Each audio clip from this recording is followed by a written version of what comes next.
every doctor, every hospital, every nurse have been notified.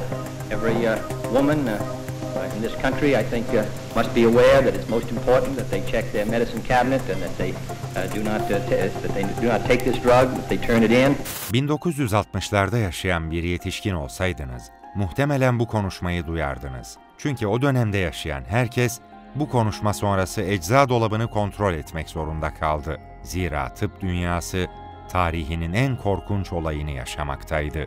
1954'te Almanya'da ağrı kesici, uyku getirici ve mide bulantısını gideren talidomid adlı bir ilaç geliştirilmişti. Tam da hamilelerin dertlerine derman olacak bu ilaç çok geçmeden halka sunuldu. Yalnızca hamileler değil, pek çok kişi bu ilaca rağbet göstermişti. Çünkü mucizevi ilaç olarak reklamı yapılmıştı ve çok güvenilirdi. İyi bir pazarlamayla talidomid kısa zaman içerisinde en çok satan ilaçların başında yer aldı.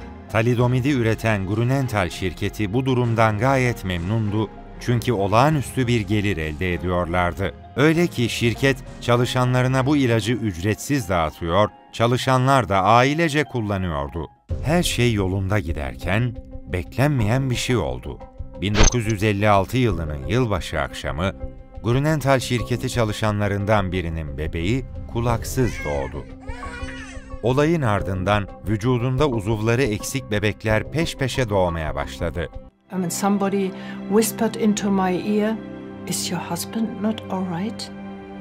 And I was here, wide awake, and I said, "What has happened to my baby? Is anything wrong?" Yeah, she said, just let's say without any emotion.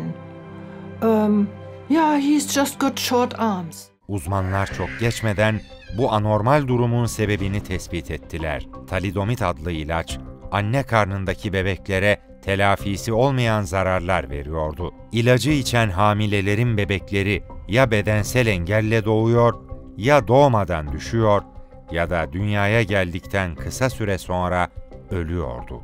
Kullanımından 1,5-2 yıl sonra bu gebelerin doğan bebeklerinde bir takım anormallikler saptanınca bu ilaçla ilişki kurulmuş ve 1961 yılında bu anormalliklerin ilaçtan kaynaklandığı düşünülerek ilaç piyasadan kaldırılmış. Söz konusu ilaç yaşattığı felaketin ardından 1961'de toplanmaya başlandı. Fakat 40'tan fazla ülkeye dağıtılmıştı ve bir anda toplanması kolay değildi. Talidomid 1961'de piyasadan kaldırıldıktan sonra tabii birkaç yıl bu ilacın piyasadan toplatılması sürmüş. Gene bu dönem içinde de birçok yerde kullanılmış. Talidomid'in dünya genelinde kaç kişiyi etkilediği tam olarak hiçbir zaman bilinemedi. Ama kayıtlara göre 10.000'den fazla bebek vücudunda engelle doğdu. O bebekler şu an 60'lı yaşlarında. Annelerinin güvenli bularak içtiği bir ilaç yüzünden hayatları değişti. Peki, güvenilir olduğunu düşündüğümüz ilacı bile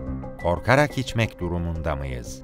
Ben bir farmakologum, senelerim buna verdim. Hiçbir ilacı gönül rahatlığıyla kullanmamalısınız. Yani her ilacı aldığınızda dikkatli olmalısınız. Adı üstünde ilaç bunlar. Gerçek bu.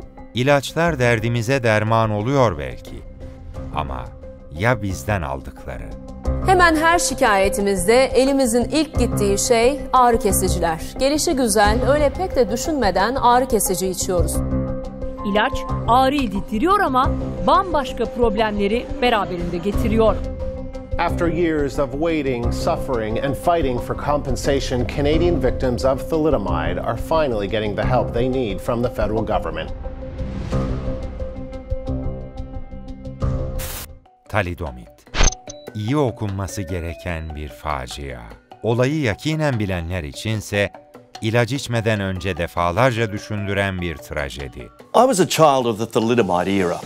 It was a tragedy that shocked the world. Thousands of babies were born with birth defects and after one of the biggest medical disasters in history. It's 60 years since one of the biggest scandals in medical history. The drug thalidomide was supposed to help pregnant women suffering from nausea and sleeplessness. But just one tablet could cause severe malformations in unborn children. By the time thalidomide was taken off the market, for many, it was already too late. They were the children born to women who had taken the drug thalidomide, widely prescribed to treat morning sickness in the 1950s and 60s. 20. yüzyıl ortalarında Distaval ve Softenon gibi isimlerle 300 milyon tablet talidomit satıldı. Özellikle kusmayı, bulantıyı engelleyici ve uyku verici sedatif etkileri dolayısıyla ön plana çıkmış. Bu özellikleri dolayısıyla halk tarafından çok yaygın olarak kullanılmış. O dönemde dünyanın en çok kullanılan ilaçlarından biri oldu. Çok fazla alıcısının olması elbette ki ortaya koyduğu facianın bilançosunu arttırdı. Peki ama İlacın bu kadar çok satılmasının sebebi neydi? Aslına bakılırsa talidomit çok güvenilir olduğu için bu kadar fazla satılmıştı. Evet, çok güvenilir olması. Her ilacı yani son derece güvenli görünüyor olsa da ama buna rağmen kullanırken hep zarar hesabı yapıp ona göre verilmesi lazım. Bu sadece ilaçlar için geçerli değil aslında. Yani gıda takviyeleri, vitaminler, bitkisel kökenli yok işte bu doğal zararsız filan denenler için de geçerli yani. Talidomit piyasaya sürülmeden önce fareler üzerinde pek çok test yapılmıştı. Yapılan testlerde farelere verilen talidomit miktarı her seferinde daha da arttırılıyordu. Fakat farelere ne kadar çok talidomit verilirse verilsin, asla zarar vermiyordu. Bu da ilacın çok güvenilir olduğu algısını oluşturdu. Hatta deniyor ki farelerde denendiğinde yani ne kadar yüksek doz verirseniz verin fareleri öldürmeniz mümkün değil. Yani son derece güvenli bir ilaç olarak lanse ediliyor. Fakat unuttukları bir şey vardı. İlaç piyasaya sunulmadan önce hamilelerin kullanımı için yeterli veri toplanmamıştı. İnsan yapısıyla fare yapısı birbirinden çok farklı. Tabii ki sadece fareler üzerinde yapılan deneyler yeterli değildir. Bir tek farelerde deneyler yapılarak bu ilaç piyasaya sürülmüş. Tabii ki insanlardaki etkilerini gözlemek ve gözlemlemek pek mümkün olmamış. O dönemin ilaç geliştirme koşullarındaki yetersizlik ve yasal düzenlemelerdeki esneklik de durumu etkileyen faktörlerdendi. Yine de bu faciada bir ihmal veya kötü niyet olabilir miydi? İlacı üreten Grünenthal şirketinin talidomidi geliştirme ekibinde bir Nazi suçlusu olan kimyager Otto Ambros vardı. Ayrıca bu kişi Hitler'in kimyasal silah geliştirme ekibinde bizzat yer almıştı. Grünenthal şirketi de talidomidin geliştirilmesinde bir Nazi olan Ambros'un çalıştığını inkar etmiyor, fakat internet sitesinde Ambros'un hiçbir zaman Grünenthal şirketinin bir çalışanı olmadığının altını çiziyor. A small company should have such a concentration of convicted war criminals on its staff. Unusual even by the standards of post-war Germany.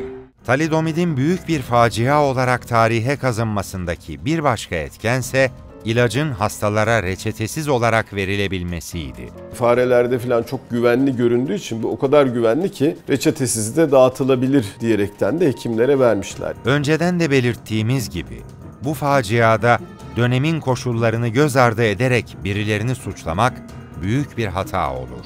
Şu anki tıbbi gelişmelerle o dönemdeki tıp arasında büyük bir uçurum olduğu aşikar. O yandan bu yana gerçekten 1960'tan bu yana 60 sene olsa da yüzlerce yıl geçmiş gibi bu ilaç araştırma geliştirmesine. Yani çok daha fazla denetim var, çok daha fazla kısıtlama var. Tabii ki çok daha fazla da yöntem ve imkan var. O dönemde ilaçların plasenta bariyerini aşıp rahimdeki yavruya ulaşabileceğine inanılmıyordu. Yani içilen ilaçların anne karnındaki bebeklere zarar vereceği bilinci henüz oluşmamıştı. Gerçek fark edildi fakat artık çok geçti. Hamilelerin içtiği ilaçlar plasenta bariyerini aşarak bebeğe zarar verebiliyordu. Zaten öyle olmasa bu şekilde bir facia meydana gelir miydi? Talidomit yağda eriyen ve kolayca plasentayı, bariyerini geçen bir ilaç olduğu için bebeğe ulaşma ihtimali çok fazla. When she was born, there was just deadly silence in the room, and I just knew that something must be wrong. And nobody said a word. It was just loud silence. And anyway, finally they said to me that there was a problem and that Lynn had no arms and legs, and you know, and they gave it to me, and she doesn't look very different to what she does now. She had sticky up hair and the cutest little face. Talidomit hakkında zamanla öğrenilen bir başka şaşırtıcı gerçekse, hamilelerin ilacı kullandığı güne göre bebeğe verdiği zararın değişkenlik göstermesiydi. Yani bir anne adayı hamileliğinin 21. günü talidomit içtiğinde bebeğinin gözleri, 22. günü kulakları ve yüzü, 24. gününde kolları ve 28. günü kullandığında ise bacakları hasar görüyordu. Organ taslaklarının geliştiği 20. 40. günler arasında, yani organların gelişimini belirleyen günler arasında bu ilaç kullanıldığı takdirde kullanıldığı güne bağlı olarak bir takım majör anomalilere yol açabilir. Yani kolun oluşmaması, bacağın oluşmaması, gözün yokluğu vesaire gibi böyle büyük organ hasarları veya yoklukları şeklinde algılanması lazım. Somebody had called me crippled, and I'd never heard that word before. It was never used in this house, and it was never used in this neighborhood. But I go to school and there was new kids. Someone called me crippled, so I had to run home, and I was a little freaked out. You know, Mom calmed me down, and that's when I first remember hearing those words that some people are born with black hair and some people are born with blonde hair and you were born without arms. Talidomit faciasının kat be kat ağır sonuçlanmasının eşiğinden dönülmüştü. Çünkü FDA, yani Amerika Gıda ve İlaç Dairesi, talidomidin Amerika'ya girişini engellemişti. Yani binlerce hamile kadının bu ilacı kullanmasına mani olunmuştu. Amerika FDA sayesinde bu ilacı ülkesine kabul etmemiş. 6 kere ilaç firması başvuruda bulunmuş fakat hepsini reddetmiş. Aslında daha geniş çaplı bir felaketin önüne geçilmesinde Amerikalı Doktor Francis Oldham Kelsey'in rolü çok büyük. Dr. Francis Kelsey showed unflinching courage in the face of massive pressure and spared that country from an epidemic of birth defects caused by a drug intended to prevent morning sickness. Kelsey, talidomit ilacının çıktığı dönemde FDA'de çalışan bir farmakologtu. Grünenthal şirketi söz konusu ilacın Amerika'da satılabilmesi için FDA'ye başvurmuştu. Dr. Kelsey ve birlikte çalıştığı ekip ilacı incelemiş fakat güvenli bulmamıştı. Bu sebeple şirket onay alabilmek için defalarca başvuru yapmasına rağmen her seferinde olumsuz dönüş yapmıştı. Böylelikle talidomidin Amerika'ya girişi yasaklanmıştı. The problem is some drugs may not show a toxicity until they've been used for several years. Başta Dr. Kelsey olmak üzere ekibin liyakatli duruşu karşılıksız kalmadı. Dönemin Amerika Birleşik Devletleri Başkanı John Kennedy tarafından seçkin federal sivil hizmet ödülüne layık görüldüler. 1950'li yıllarda, yani bu talidomidin ortaya çıktığı yıllarda bu ilaç denetimleri ve kontrolü çok bilinen bir durum değildi. Gebelerdeki kullanımlar da çok denetlenmeyen, önem verilmeyen bir konuydu. Fakat talidomit bunlar için aslında bir farkındalık yaratmıştır. İlaç Amerika'ya sokulmadığına göre oradaki bebeklerin etkilenmediğini düşünmeniz doğal fakat yanlış. Çünkü Amerika'da da talidomit yüzünden 17 çocuk yaşamını yitirdi. Peki ama bu nasıl oldu? Amerika'da klinik araştırma yapmak amacıyla belli sayıda numune hekimlere verilmiş diye bir bilgi var. İlk başta reçetesiz olarak o dönemde satılmış ve ardından doktorlara, hastalara verilmek üzere numuneler dağıtılmış ilaç firması tarafından. İlaç hekimlere numune olarak verilmek için ülkeye girmişti fakat bir şekilde hamilelerin eline geçmişti. Amerika'nın komşusu Kanada'ya baktığımızda ise durum daha farklıydı. Çünkü Kanada, FDA'nin uyarılarına rağmen ilacın ülkeye girişine izin vermişti. Verileri göz ardı etmenin ve bilime kulak vermemenin getirdiği sorunlarla yüzleşmek zorunda kalmışlardı. O zamanki denetimler çok yeterli olmadığı için de çok kişi tarafından kontrolsüz bir şekilde kullanılmış bir ilaçtır. Talidomit satışının en çok olduğu ikinci ülke İngiltere'de ise durum tahmin edileceği üzere daha iç karartıcıydı. Kayıtlara geçmiş 349 vaka tespit edildi. Ülkemize ise o yıllarda talidomit hiç girmedi çünkü girişi engellendi. Bu sebeple talidomit kaynaklı hiçbir vaka yaşanmadı. Burada hani iki bilimciden bahsediliyor. Bunlardan bir tanesi daha öne çıkan aslında bir veteriner hekimi olan Süreyya Tahsin Aygün. Ona danışılıyor Sağlık Otoritesi tarafından. O da tam da hani hayvanlarla çalıştığı için hayvanlardaki gebelik çalışmalarının yeterli olmadığına dikkat çekiyor. Diğeri de bir farmakolog. Ankara Tıbb'ın başındaki Profesör Şükrü Kaymakçalan.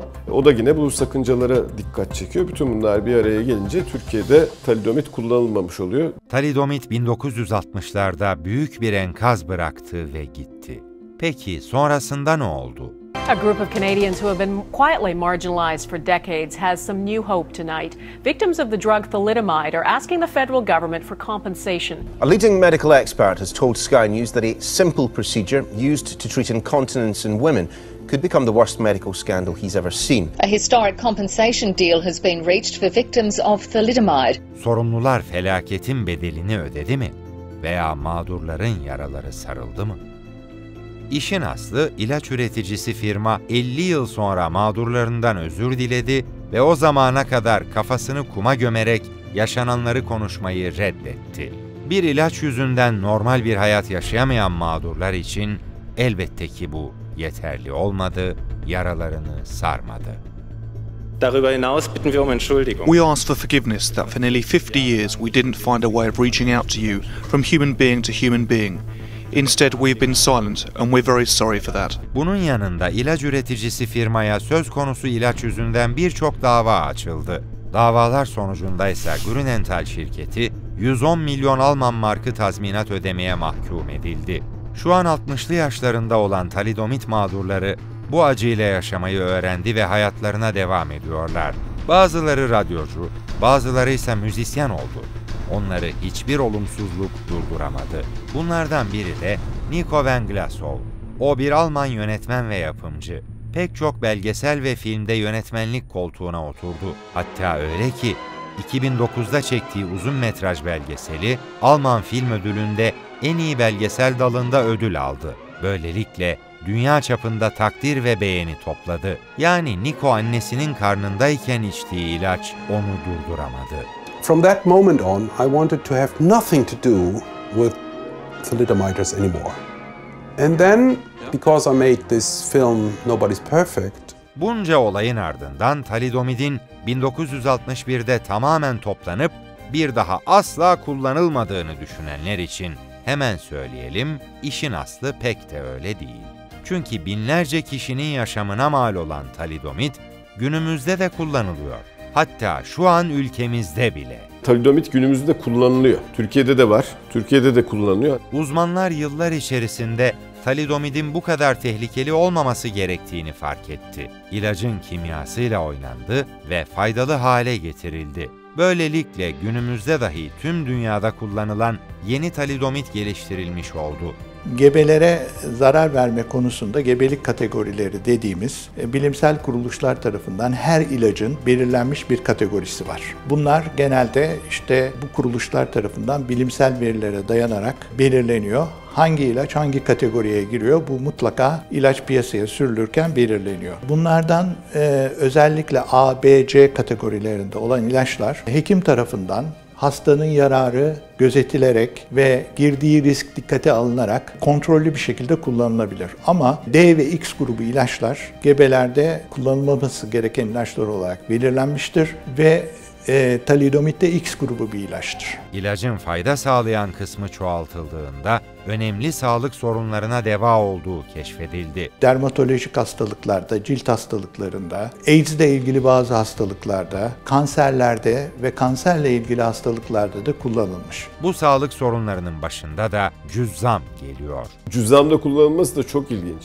Aslında 60'larda yani tam ilaç böyle yasaklandığında İsrail'de cüzzamlı erkek hastalara uyuyamıyor diye vermişler. Yani nasılsa gebe olmayacağı için falan uykusuzluk için vermişler ve cüzzam lezyonlarının gerilediğini görmüşler. Öyle kullanıma başlanıyor. Cüzzam kullanımına 1998'de onay verilmiş FDA tarafından. Birçoğumuzun aklında olay tekrar yaşanır mı endişesi oluştuğunu biliyoruz. Fakat bilinmesi gereken şu ki risk her zaman ve her yerde var. Tıp da buna dahil. Önemli olansa riski en aza indirebilmek. Böyle bir ortamda olduğumuzu unutmayıp her zaman dikkatli olmamız ve her zaman da gelişmeleri takip etmemiz lazım. Bilimin hatalardan ders çıkardığını ve yaşanan olumsuz olayların tekrarlanmaması için çabaladığını da göz ardı etmemek gerek.